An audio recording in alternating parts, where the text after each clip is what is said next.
Сәлем достар, бүгін біз ката үшті қалай жазу керек екенін көрсетеміз.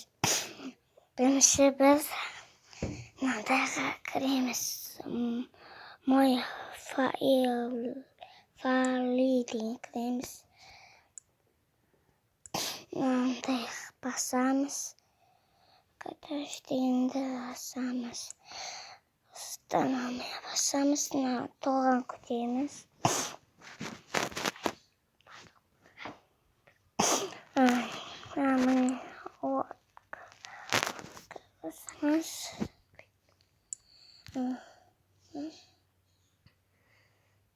Dostlar, bu kadar yazıldı.